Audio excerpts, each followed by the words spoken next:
दोस्तों, निजी क्षेत्र में काम करने वाले लोग अक्सर नौकरी बदलते रहते हैं और नियोक्ता बदलने के साथ ही उनको एक नई मेंबर आईडी यानी पीएफ अकाउंट नंबर दिया जाता है, जिसमें उनका पीएफ जमा होता रहता है।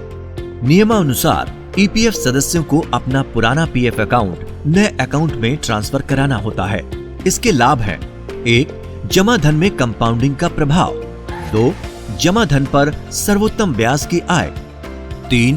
सदस्यता अवधि 5 वर्ष से अधिक होने पर अंतिम निकासी के समय टीडीएस से बचाव। 4.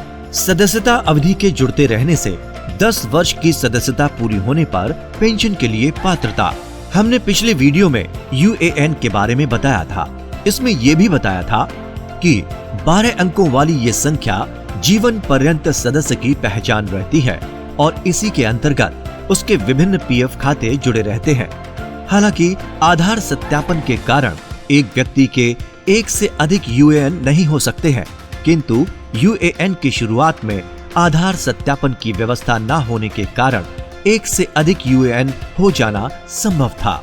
ऐसे में प्रभावित सदस्य जानना चाहते हैं कि 2 या 2 से अधिक यूएएन को एकजुट कैसे करें। यदि आपके साथ भी ऐसा है तो आप पुराने यूएएन से जुड़े पीएफ खाते को नए यूएएन में ट्रांसफर करा लीजिए और फिर पुराने यूएएन की कोई उपयोगिता नहीं रहेगी। लेकिन ऐसा करने से पहले ये जांच कर लें कि सभी यूएएन में सदस्य के सभी विवरण जैसे नाम, पिता का नाम, जन्म तिथि, जेंडर समान हो। ऐसा ना हो तो पहले गलत विवरण को सही करवाएं, तभी अकाउंट ट्रांसफर संभव होगा। आइए ईपीएफ अकाउंट ट्रांसफर की प्रक्रिया को समझ लेते हैं। यदि आपका एक ही यूएएन है और उससे 2 या 2 से अधिक पीएफ खाते जुड़े हुए हैं तथा आपके यूएएन से जुड़ा आधार सत्यापित है, तो आप मेंबर पोर्टल में जाकर ट्रांसफर के लिए ऑनलाइन अप्लाई कर सकते हैं। ये बेहद सरल है।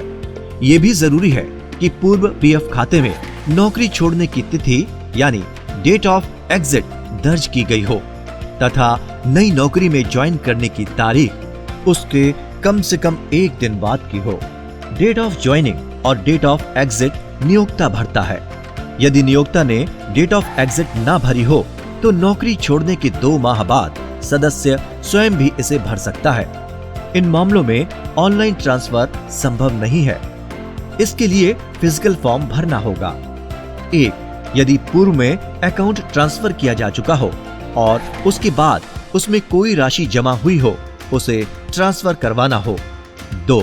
यदि वो खाता यूएएन से नहीं जुड़ा है, अर्थात सदस्य का कोई यूएएन नहीं है। 3. सदस्य की मृत्यु हो गई है और उत्तराधिकारी द्वारा ट्रांसफर करवाया जा रहा है। ऐसे मामलों में आप ईपीएफ की वेबसाइट epfindia.gov.in से फॉर्म 13R डाउनलोड करें और उसे सावधानी पूर्वक भरें। फॉर्म भरने के पश्चात आप इसे वर्तमान नियोक्ता अथवा पूर्व नियोक्ता से सत्यापित कराएं तथा उसी ऑफिस में जमा कराएं जहां वो पीएफ अकाउंट है जिसके नियोक्ता ने इसे सत्यापित किया है। ईपीएफ ऑफिस में फॉर्म की जांच कर ट्रांसफर की कार्रवाई की जाएगी तथा एनेक्शर के जारी किया जाएगा, जिसके आधार पर नए खाते में पुराना खाता जुड़ जाएगा। सदस्य मेंबर यूनिफाइड पोर्टल में लॉगिन कर अपनी पासबुक में एकजुट हुए सभी खाते देख सकता है। दोस्तों, ये ट्रांसफर प्रक्रिया अनएग्जेम्प्टेड एस्टेब्लिशमेंट्स के लिए है। एग्जेम्प्टेड एस्टेब्लिशमेंट के अकाउंट ट्रांसफर के बारे में हम आपको अपने अगले वीडियो में बताएंगे। जैसा कि आपको बताया गया है, नौकरी बदलने पर आपको अपना ईपीएफ अकाउंट ट्रांसफर करवाना कानूनी रूप से अनिवार्य है। यह आपके अपने हित में है। पुराने अकाउंट से पैसा निकालने की गलती बिल्कुल न करें। अगर अकाउंट ट्रांसफर में आपको कोई समस्या हो तो अपने ईपीएफ ऑफिस में संपर्क करें। हमारे कर्मचारी आपकी सहायता को तत्पर हैं। धन्यवाद।